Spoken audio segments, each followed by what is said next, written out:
Thank you, Mr. President. We'll proceed with the public participation speakers, and our first speaker will be speaker number 1, please, Jennifer Biggs, followed by speaker number 2, Andrew Broy, and then we have 2 designated speakers for the Bridge Elementary School, and that will be speaker number 3, and Reem Evangelista, followed by speaker 46, Patricia Walenga, please.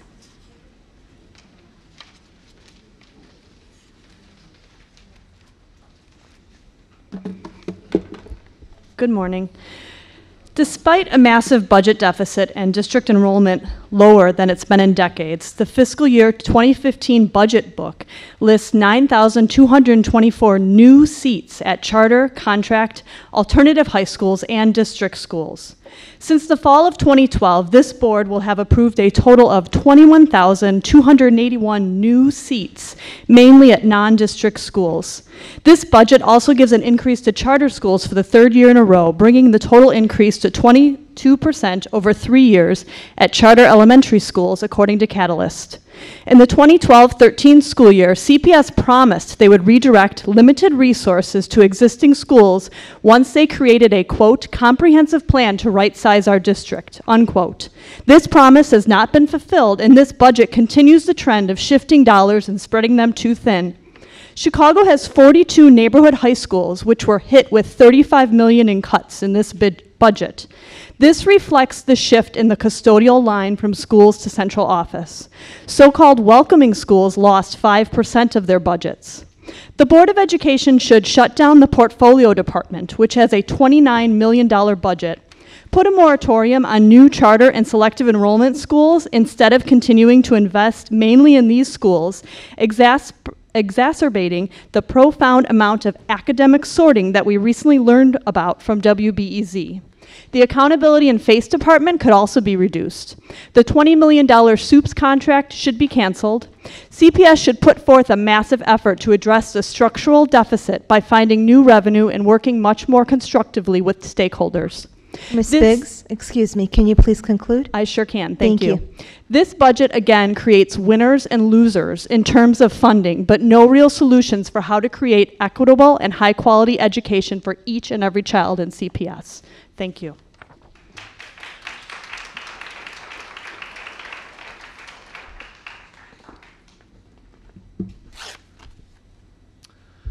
Good morning, President Vitale, Dr. Bird Bennett, members of the board, Andrew Broy with the Illinois Network of Charter Schools. I'd like to say a couple of words today about the budget, if I might, particularly in regard to Board Member Zopp's earlier question about allocating resources. We've always viewed in the charter sector the budget as a policy document. It's a policy document because you make choices and trade-offs and investments. There's been some coverage in the past couple of weeks alleging that the charter school sector is being invested in at the expense of the district-run sector. And I'm here to set the record straight on that. That's simply not true in the current budget. If you look at the documents, you will see that the enrollment projections for this coming year are 3,612 higher in the charter school sector. So any investment in the charter sector is merely a result of money following the child. Now, there's some groups that parrot the argument that we're disinvesting in traditional district-run schools, but those are folks that also want to pit one type of public school against others, which in our view is inappropriate. All schools should have investments, but money should definitely follow the child. I've never quite understood the counter-argument. Perhaps it might be that district schools or any schools that lose students should retain funding for students to no longer educate. Certainly if I were here and the charter sector proposed to lose 2,000 students year over year, we wouldn't argue for funding being held harmless there. We think funding should follow the student. It also happens to align policy priorities with parent demand and parent need, which is solid and good policy for the district. Furthermore, on the student-based budgeting question, I think we're caught in a challenge here. Some folks are viewing student-based budgeting as the cause of cuts. The cause of cuts is the structural deficit, the lack of state funding, and other environmental concerns. But student-based budgeting puts decision-making where it should be, with principals, in consultation with teachers at the school level. Mr. Broy, excuse me, can you please conclude? Yes, I will. Thank you. I've always found it strange under the quota system 2 years ago that would allocate positions rather than funding. for students. Today, we're allowing principals and teachers to make decisions. Why that's critical is because the central office shouldn't make decisions about whether a bilingual program is needed in a school or tutoring or professional development. Instead, let principals and teachers make those decisions locally. Thank so I you, urge you Mr. to Breuer. think about this, to vote today to approve the budget and allocate resources for children in schools. Thank you. Our next speaker, please.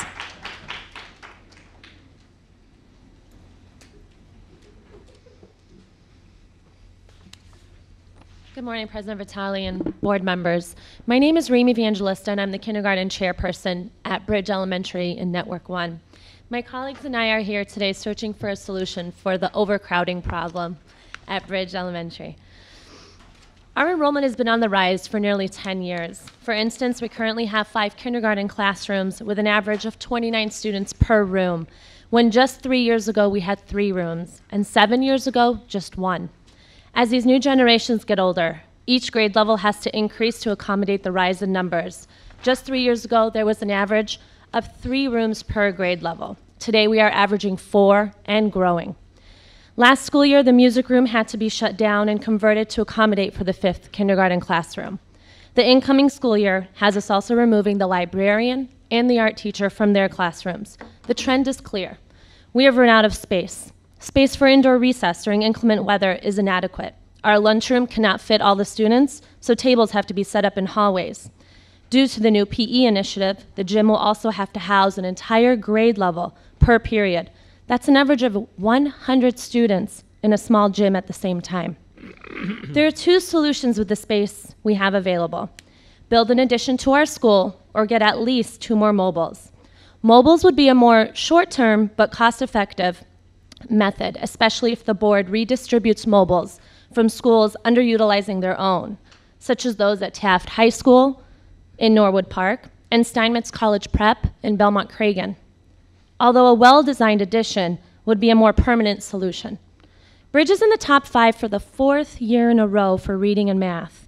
98% of our students who took the algebra test passed, with 30% in the exceeds category. Our school is great, and it is filled with teachers that go above and beyond our duties. Ms. Evangelista, excuse me, can you please conclude? Okay. Thank We you. cannot expect to continue these successes if we take away the ability to run true arts and PE programs and have a future of overcrowded classrooms. So whether expanding our building or bringing in the mobiles, these options need to be addressed in order to meet the inevitable growth of our student population. Thank you. Thank you. Our next speaker, please, I think Patricia I'm Wallenga. scheduled to come out and take another look. I was out there a little while ago.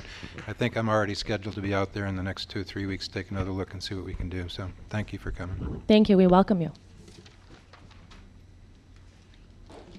Hello, my name is Pat Wallenga. I'm a longtime member of the local school council at Bridge School. So long that I was there before it was a local school council. Remember when we were elected and then we were vacated and then we were appointed? I've been there for over 25 years. I've seen the school grow. My oldest child graduated an entire 8th grade class of 42 students. Now we have almost 40 kids in a classroom. This has gotten overcrowded beyond belief, and listening to the people speak today, you have budgetary problems you can't begin to solve. You have violence, you have all kinds of problems that are huge that you can't solve. We have kind of a small one. You can move a mobile from 1.1 mile away at Steinmetz, you can move one from 5.2 miles away at Taft. And our kids could continue to have the extras that make a school day go for a kid. Do you remember when you were a kid? You looked forward to those breaks in the day. Anything that was a break in the day. We've taken it all away. Our kids have no library, no music, no art. We're in a 1926 building. They gave us another 1926 building 2 blocks away. We filled that too. This is something that can be done. I know it's not as easy as I make it sound, just pick it up and move it over there, but it really isn't much harder than that. We already have 1 mobile, which is full. We've been promised ones from Canty when they get a new building, but that's going to be 3 more years. We're running out of space now. My principal said I should tell you I was interviewed for the Tribune and my picture was in there and I was quoted with the wonderful quote of, "We're up to our armpits in kids." That was in the fall. We're higher now. So anything you can do to help us, we would appreciate it. Thank you. Thank you, Mr. President. Our next group are from Lane Tech, and their designated speakers will be speaker number 4, please, Andrea Gullickson, and the next designated speaker is Kim Betcher, please. Speaker number 19.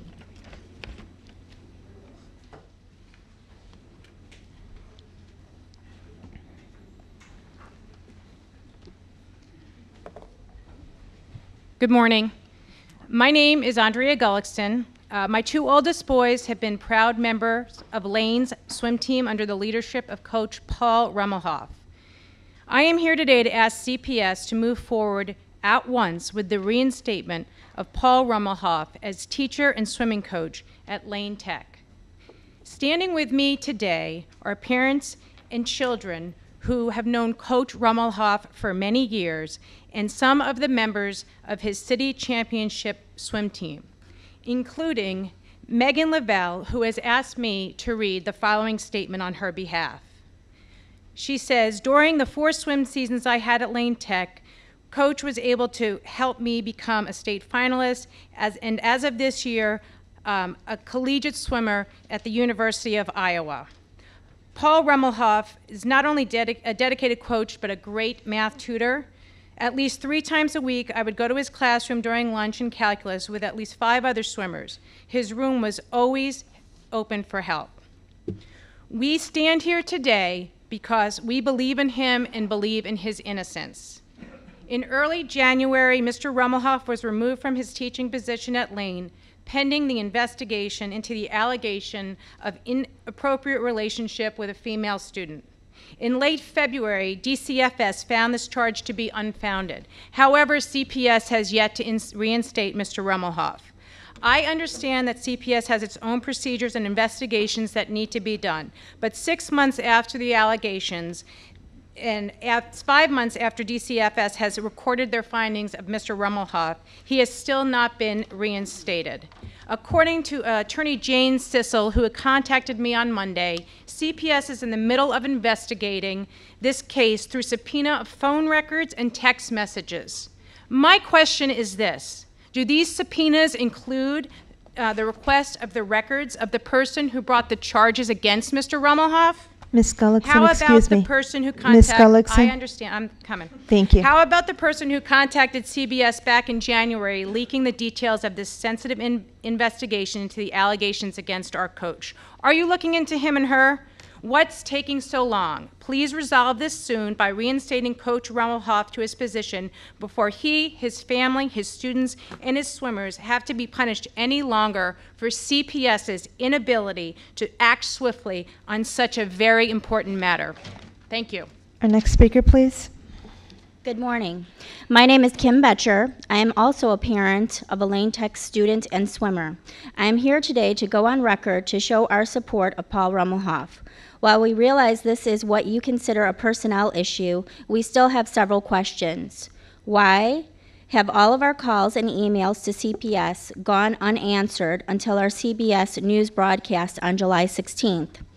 While we agree that the allegations of this nature should be investigated, how long is the process? It's been over 6 months. Why is the investigation continuing if the DCFS case has been closed since early February and no arrests have been made? What protection does a teacher/coach have against false accusations? I'm sure you would agree that a quick resolution is prudent, especially as you are in the middle of a budget crisis. Currently, 2 salaries are being paid, one to a teacher in a satellite office and one to a teacher in the classroom. Due process in the United States demands that a person is innocent until proven guilty. Why are CPS standards different? Our hope is for our coach to be reinstated for the start of the Lane Tech swim season on August 13th. Thank you for your time. Thank you. Our next speaker then, please, will be speaker number 5, Brian Riddick, followed by speaker number 6, Catherine Scott, followed by speaker number 7, George Ramirez, and then speaker number 48, please, Catherine Cunningham Yee.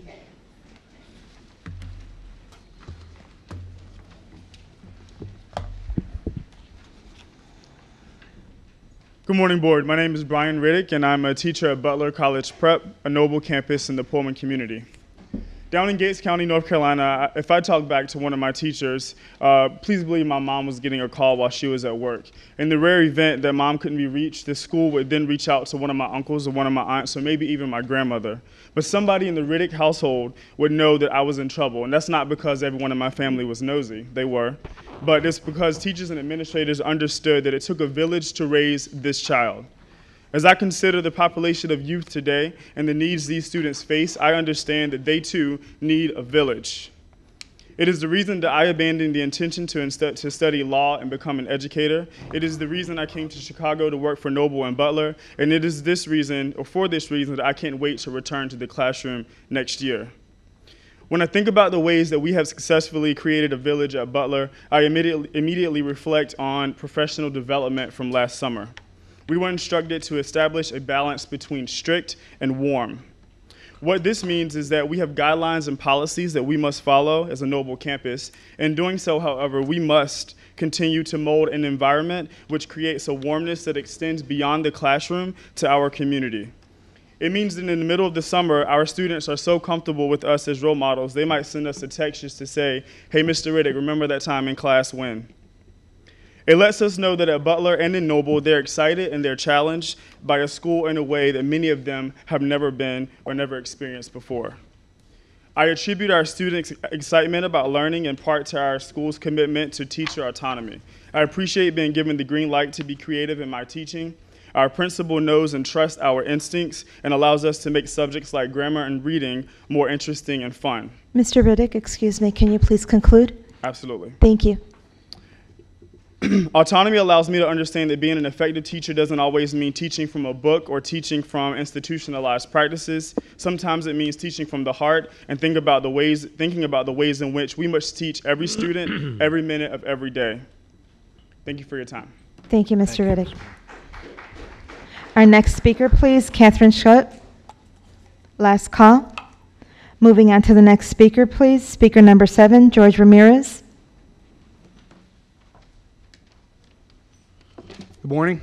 Good morning. My name is George Ramirez. I'm here on behalf of the parents and students from Hanson Park Elementary School.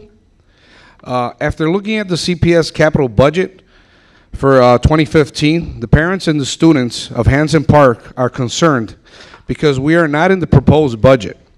As we mentioned in the CPS meeting back in May, the same issues for which the last 3 years we have continuously requested your help in resolving, the poor and deteriorated conditions of the building located at 2318 North Laurel Avenue that CPS has utilized to ease overcrowding in our school, which lease expires on June 30th, 2015, and is currently housing 400 plus students, is not only critically impacting their education, but also their health. During the last 2 months, we've made several attempts to contact the operating chief officer, Patricia Taylor, through phone calls and emails. Since then, she has responded with delays. And until this day, we are still waiting on a courteous invitation from her and her team to discuss the plans of an annex that would resolve the numerous issues that continue to affect the educational stability and health of our children. We urge CPS to please take consideration of our children and their well-being, as helping them now will help secure a better education for our future leaders. Thank you. Thank you, Mr. Ramirez. I think you know that I'm actually scheduled to come out and take a look for myself in the next 2 or 3 weeks. Take a look at the We weren't situation. informed of that, but I think that's right. Where's Abigail? I don't know. Yeah, August 6th. August what? 6th. August 6th, so I'll be out and take a look myself. okay, well, thank you for that information. We appreciate it. Okay. Our next speaker, please, Catherine Cunningham Yee.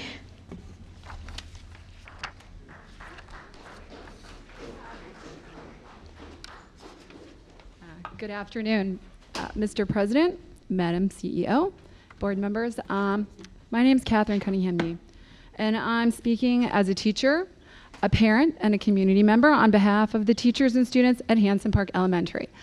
I understand. I thank you for coming out to see us August 6th. I just want to let you know that there's a critical need to expedite the building of a new branch at Hanson Park. Over the last 4 years, our principal, David Bellinger, has submitted repeated requests to the board to that end. At the last board meeting, it was confirmed that the current board was presented with various issues that occur at the branch, as it is rented from Chicago Archdiocese, kind of a absentee landlord. I'm here to press the board into service for Hanson's 400 students, 20 teachers, who utilize what is now known to us as the branch. You know, I'm a classroom teacher, so I don't get out much. I work in the main building, and I don't really have an opportunity to go walk the halls at the branch, but after one of my tenacious colleagues asked me to, as the LSC rep, to come on over and take a look, what I saw looked like a disturbing amount of biohazardous garbage. I saw what looked like cracked asbestos tiles. Now I'm no expert. Tiles that were missing, duct taped over by some teachers. I saw cracked walls with peeling paints, saw pipes exposed with some sort of fibrous wrapping that was fraying, saw ceiling tiles crawling with, I don't know, some kind of mold. There were wires coming from walls that went nowhere. Ms. Cunningham, excuse me, can you please conclude? Sure. Thank you. Board members, please, we are the custodians of the well-being of the children of Chicago. We are in dire straits at Hanson Park. Please make sure that we are a priority in 2015. I know that we're not on there, but if you could please make that a priority, I'd appreciate it. Further, I would like to ask for your pledge to put a moratorium on the expansion of the Concepts charter schools until their investigation is terminated. Thank you, Ms. Cunningham. Thank you. Our next speaker, please, will be speaker number 8, Isaac Jackson, followed by speaker number 9, Myra Sarabia, followed by speaker number 13, and then speaker number 10, please, Beverly Albach. Isaac Jackson, please.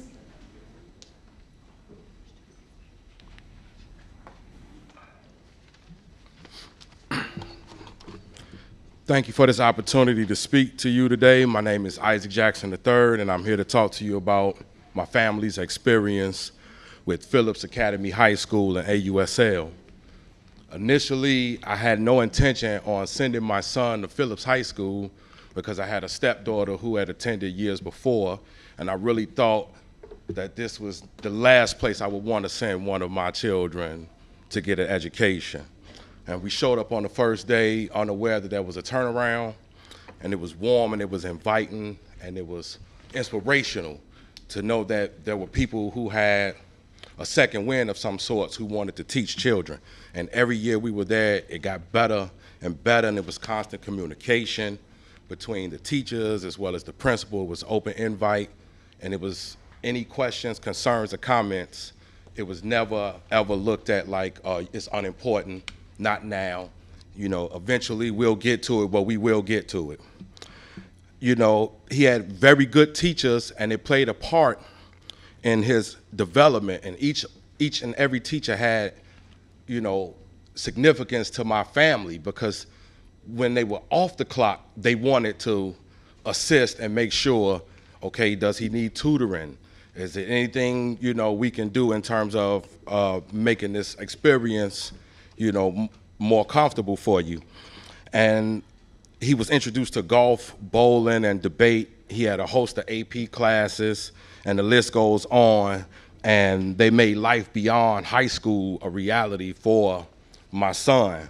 And I'm excited because in a few weeks, he starts his first day of school at Denison University, and he's a Posse Scholar, and he's going to begin a new chapter in life, something that's going to be a new standard for my family.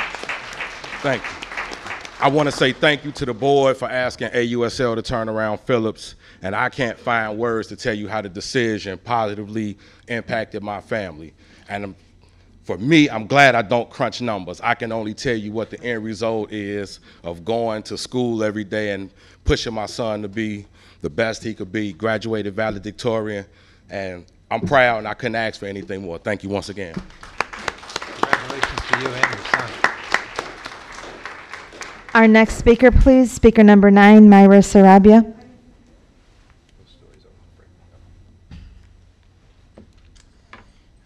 Ms. Sarabia? She's coming.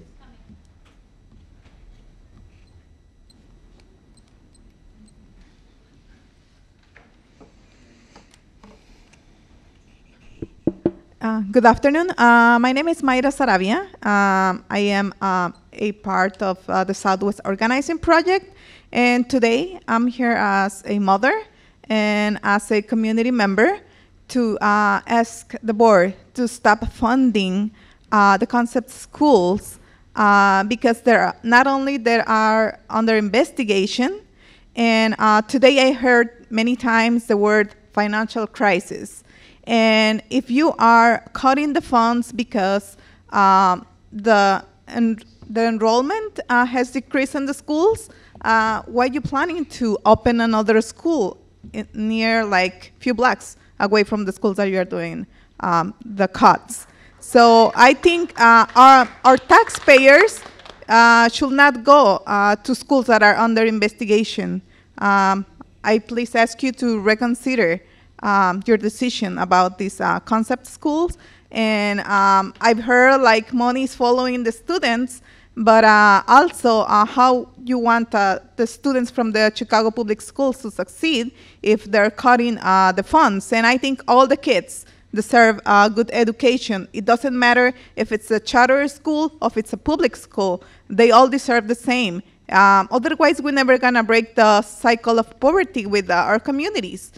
Our communities are always the ones that are hit by the cuts, and I think we deserve a better education for our children. Thank you. Our next speaker, please. Speaker number 13. Good morning, ladies and gentlemen. I graduated from my neighborhood school, Morrell Elementary, and I'm speaking on my behalf of the concept situation.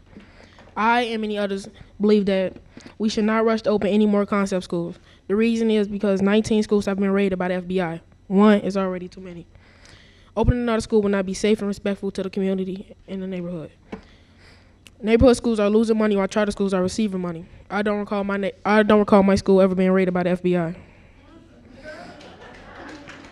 We don't trust the school that the government doesn't trust. We are asking that the opening on the concepts 39th and Western be delayed to that investigation is finding. I also like to say a few things about the teachers and programs that have been coming from my school. You say that the budget is tight and you got to drop people, but you want to open up another charter school. It doesn't make sense. Thank you. Our next speaker, please. Speaker number 10, Beverly Albeck. Last call for Beverly Albeck. Moving on, Mr. President, then to the next speakers. Speaker number 11, please, Kimberly Walls. Speaker number 12, Latissa Kindred. Speaker number 14, Rodney Estefan. Speaker number 15, Christina Rodriguez. And speaker number 16, Darlene Williams, please. Good morning. I'm Kimberly Walls. I'm a parent of a Chicago Public School student. I'm a Chicago Public School teacher and also a voting constituent in the 2015 mayoral election. So according to the Tribune, on July 13th, while Chicago Public School officials maintain they do everything to keep budget cuts away from the classroom, the proposed operating budget for the coming school year decreases funding to 504 traditional neighborhood schools by $72 million, while increasing funding to the district's 143 privately run charter schools. My tax dollars are not supposed to go to charter schools. According to the Chicago Sun-Times, July 19th, in January, Chicago Public School officials approved the proposed concept school on 85th and Lafayette. According to plans submitted, the concept was given more than $528,000 in CPS funding for the school, which was to go toward the rent for the 2014-2015 school year to the landlord, an arm of Fellowship Missionary Baptist Church, the Reverend Charles Jenkins. Now, churches are trying to get rich. Did you all know that many teachers, now this is according to the Crusade, many teachers in concept schools are foreign nationals, mainly from Turkey, in the U.S. on an H-1B travel visa, which allows them to work with an employer and remain in the U.S. for the length of the period of his or her approved status.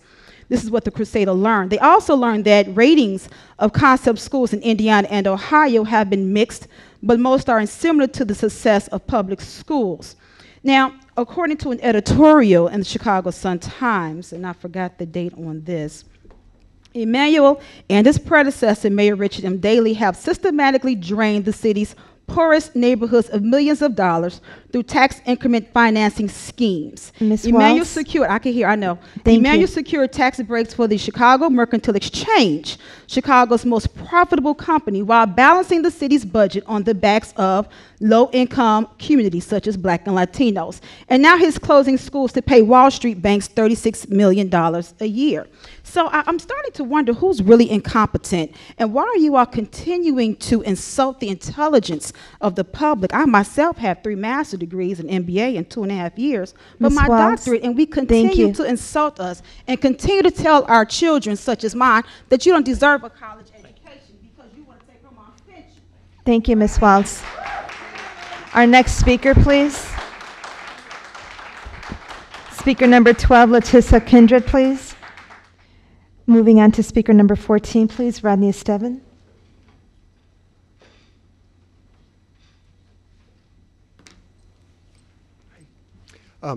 I'm Rod Esfan from Access Living, and I'm here to speak about the FY15 budget. Before that, I would just urge that all of the members of the board be provided a copy of the administrative complaint filed by numerous advocates, including myself, against Montefiore School, before you have any discussions about that school. Okay? Now, proceeding to the budget issues, we want to thank the board for approving additional positions for special education and additional funding. It's critically needed. I am aware that there are teachers that cannot believe such a thing happened. Part of that reason has to do with the increases of positions during the calendar year, and then subsequent at the end of the year in the appropriated budget, a decline in positions. Schools that receive additional positions generally don't talk about it. Schools that lose positions do talk about it. And that's the reality of the situation. To the big picture, which I think Ginger laid out well, something has to be done. And part of that has to be a consideration of lifting the property tax cap in Chicago. This is not popular. When my WBEZ radio report aired yesterday, my neighbors wanted to lynch me for raising this issue. It is extremely, polling-wise, unpopular. There is limits to what can be done with this area. There are other proposals on the table, some not realistic, many, and I would say most of them outside of your legal authority to do, that are going to require work with the Illinois General Assembly. For instance, on the issue of a commuter tax, very unlikely. Mr. Esfan, excuse me, can you please There conclude? are other issues that have to be looked at, including TIFs, but it needs to be done together. As a package, we need to begin to have this discussion. There is no money in the state of Illinois right now to pony up. It just isn't there, and there's a very hostile attitude towards the property tax rate in Chicago, in the General Assembly. I've seen CEO Bennett grilled on this. Several of you on the board have been grilled on this in Springfield. I'd be happy to answer any questions you have, and I can't speak to the Civic Federation's report. I noticed they're not here, but you know, I'd be glad to answer anything you have to ask. Can I just ask you, can you read the first 2 sentences of your executive summary? Sure. The FY 2015 budget totaling $5.3 billion proposed by CPS is one of the better written budget documents that CPS has produced. There is more data in particular about charter schools in this document than there has been available in the past. And Thank you, Ginger. And it's absolutely true. I had an easier time working with this budget for consistency from section to section. This is not an easy thing to do. It has to do with time in departments and when revenues and positions are recognized. This was much more harmonically balanced, and I think it was more credible in that sense. The interactive budget provided a lot of information about charter schools. I would just add, since this discussion was opened here, There are charter schools that took very significant tuition hits, and it's in the interactive budget. You can see it under the program codes. Not every charter school got more tuition. Some of them so much so that it's scary. Their hit was so big that I don't know whether they can keep their doors open or not. So, you know, the same thing applies to school. But I would say to the people that worked on this, this is a lot of hard work. I do think you should function through committee, that your budget committee should hear these proposals early on, and we should have a public discussion in that committee, because some of the issues that were raised about the revenue recognition period Mr. Esteban. could have been solved during that process by clarification. Thank you. Our next speaker, please, Christina Rodriguez. Last call. Moving on to speaker 16, please, Darlene Williams. Our next group of speakers, then, Mr. President, will be speaker number 17, please, Sean Gowder, followed by speaker number 18, Queen Sister, speaker number 20, Deborah Garner, speaker number 21, Elba Lopez. How y'all doing? I'm back again. One issue that I want to talk about was Mr. Shannon at Barden, but I believe Mr. Hampton already solved that problem for me, or will solve that problem. Came here to thank today Mr. Trotter. He helped, him and State Senator Jackie Collins helped get Morgan Park a facelift in their driver's ed facility. When I came, I believe I explained to you all that the seats had holes that went all the way down to the wood base. I want to thank Ms. Hines for meeting with me last month. And it was easier to get a meeting with a board member than it is to get a meeting with Mrs. Kirby. Her title, well, the title used to be AIO. I can't recall the present title that they call them now. So if you all can help me meet with Ms. Kirby, I would appreciate it. My FO, my Freedom of Information Act for Barden, minute sign-in sheets agenda for the LSC NCLB Principal Selection Committee. I finally got an answer from the law department that says that for the past 10 years, there are no records. There's also no records of audits. I am publicly requesting an audit of Barden internal, external accounts.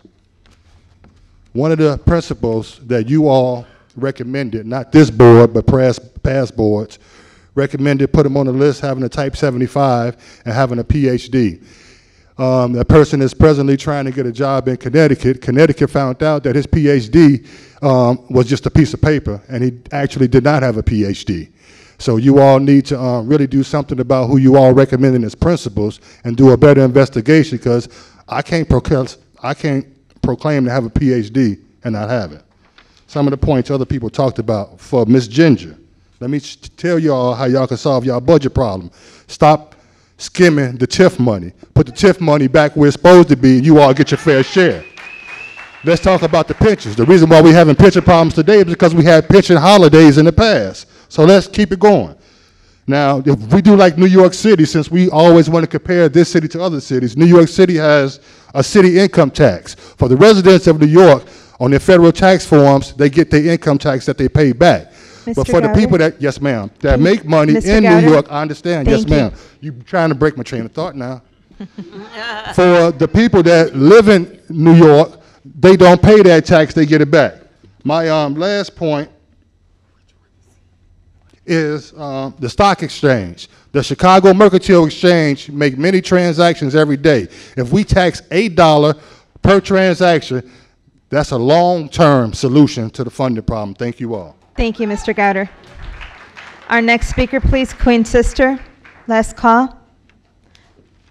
Moving on to the next speaker, please, Deborah Gardner. Our next speaker, please, Elba Lopez. Moving on to the next speaker then, speaker number 22, Gregory Clement, followed by speaker number 30, Vernita Farmer. And then we have speaker number 23, please, Marguerite Jacobs, and speaker 24, Nelson Sosa.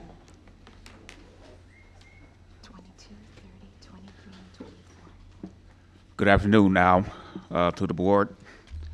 I'm Gregory Clements. I'm with Gresham United Parents and Committee for Change. I'm a grandparent of 2 students at Gresham. I'm also the scout leader. I'm here to read the statement to the Chicago Public School Board. Nullify your decision to make Walter Q. Gresham Elementary School a turnaround school. Return all the qualified black teachers who have earned their degrees and masters and all of the faculty and staff. Consider the effect upon our children that has been mentally unhealthy. And you expect them to learn in a foreign environment with total strangers. Give the administration the proper resources that they have been denied and or cut in time to make a difference. Make Walter Q. Gresham a fully functioning public school. Some words for this sitting board, president, and its members should have considered during your tenure. One nation, indivisible, with liberty and justice for all. This board should have adhered to this moral conduct of liberty and justice for all, most assuredly, which includes the black communities in the city of Chicago. Conduct yourself in a manner identified by the Boy Scout pledge. A scout is trustworthy, loyal, healthy, friendly, courteous, obedient, cheerful, thrifty, brave, clean, and reverent. Yes, indeed, this current school board members could have been more trustworthy, loyal, helpful, friendly, courteous, kind, obedient, cheerful, thirsty, brave, clean, and reverent to the black citizens of Chicago. When you control a man's thinking, you do not have to worry about his action. Current day and press thinking of this sitting board, the president practice this. Those who have no records of their forebears have accomplished and lose their inspiration, which comes from teaching African history, such as black history. Mr. Clement? Come, let us deal with it wisely. Yes, ma'am. Can you please conclude? Let us deal with it throughout all of their heritage effects and from those black schools. This what's happened in Gresham just recently. They came in and just talk about all the history that these children were accustomed to. I just briefly, as a second lesson for my troop, 852 and 3852, we did a survey. We surveyed over 1,500 people. Mr. Clemens, excuse me. Decision made before public hearings. Out of 1,500 people, 100% said yes. The decisions are made before we had the public hearings. Do you really listen to and involve the community in recommendations? 30% says yes. Should Walter Gresham be a turnaround school? 10% says yes, 90% says no. And lastly, believe the CPS school board best serves the interests of the children for education. That's from 0 to 10%. Thank you for your time. Thank you, Mr. Clements. Our next speaker, please, speaker number 30, Vernita Farmer. Good afternoon. I'd like to thank you for this opportunity to speak. I'd like to talk to you about the FACE initiative. It seems as though this initiative has let the community down. This initiative was developed by CPS and has not been properly executed through the community, through the faith-based, or through the businesses. We have not been given the opportunity that your initiative has promised us. The mission of CPS's FACE initiative states that its strategies is to ensure the process of strengthening the connection between our schools and community to develop educational success within the community. The strategy of this initiative promises to empower our communities to lead the improvement of our schools for quality education. Now, because of this exclusion of different factions in the community for the improvement of the schools of the Auburn Gresham community, such as Gresham, Garrett A. Morgan, and as of late, Simeon, this is a direct violation of the UN Resolution 96I on genocide. Article 2, Item D states, deliberately inflicting on the group conditions of life calculated to bring about its physical destruction in whole or in part. We are sorry that you have set out to damage the labor force in our community and also kill the hopes of our children. We hope you'll take a look at your efforts much better in the future. Thank you. Our next speaker, please. Speaker number 23, Marguerite Jacobs. Moving on to the next speaker, please. Speaker 24, Nelson Sosa. Moving on to the next individual speakers. Speaker 25, please, Manny Ramirez, followed by Speaker 28, Santa Nájera.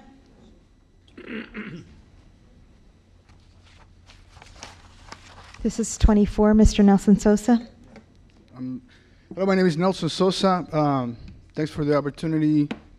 I want to be here today because it seems like the season of bad decisions never ends, and neither the season of lies and cover-ups here at the CPS or the Board of Education, because it seems like people here believe that the city is full of idiots, people who don't understand, what's happening to their communities or to their schools, people who don't understand what their self-interest is, people who don't understand that their children need public education in order to be somebody in life, like you have become, like you have become, like you have become.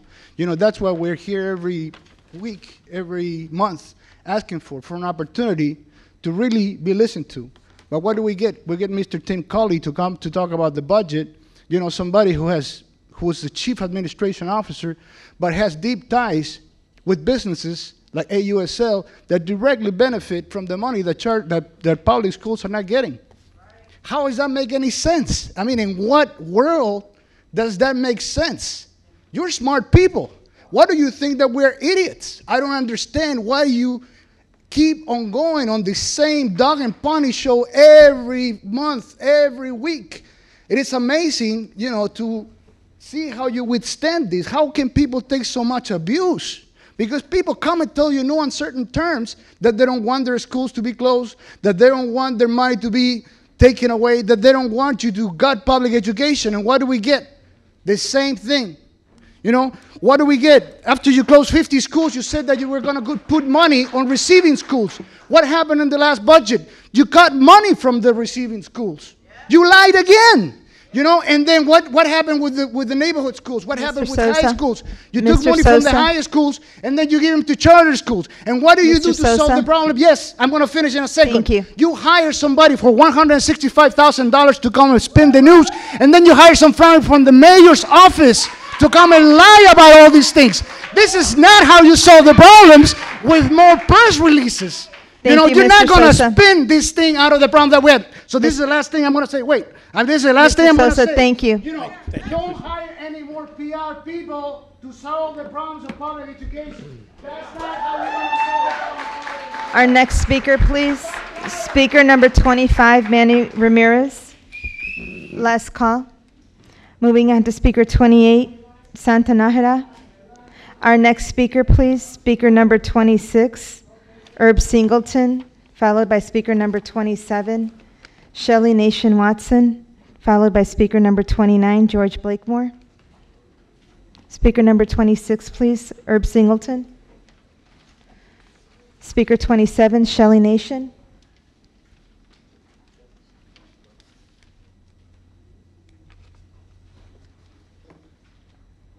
Hi, my name is Shelley Nation Watson. I'm the counselor at Montefiore. Could you move this microphone up, please? Thank you. I'm a counselor at Montefiore. We were a welcoming school for Near North and Buckingham, and received several extra resources for this last year.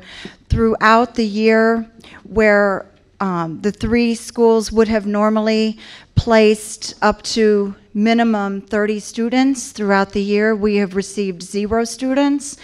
And I know for a fact that over a dozen have been placed in, students have been placed in therapeutic settings just within Network 6, based on counselors and case managers in that area. So I know that if students have been placed, they have been placed in the private therapeutic settings by the non-public placement manager. So our question is, why are we not receiving students? And without the students being enrolled in our school, we have lost 4 excellent special ed teachers and 8 paraprofessionals. So it seems as if we are being weeded out by having no enrollment. I receive about over 40 phone calls from parents throughout the last 2 years trying to get their students placed in our school, but yet we're not receiving any of these students. So my question is, when are we going to start seeing an enrollment of special ed students in our last remaining public therapeutic school in the city? Is there a way to get an answer? So if you were here earlier when Alderman Fioretti spoke. Yes, I was here. I've been speaking with him. We agreed to have the management talk to the alderman about the development of this situation. Okay. Thank you. Thank you. Our next speaker, please, George Blakemore.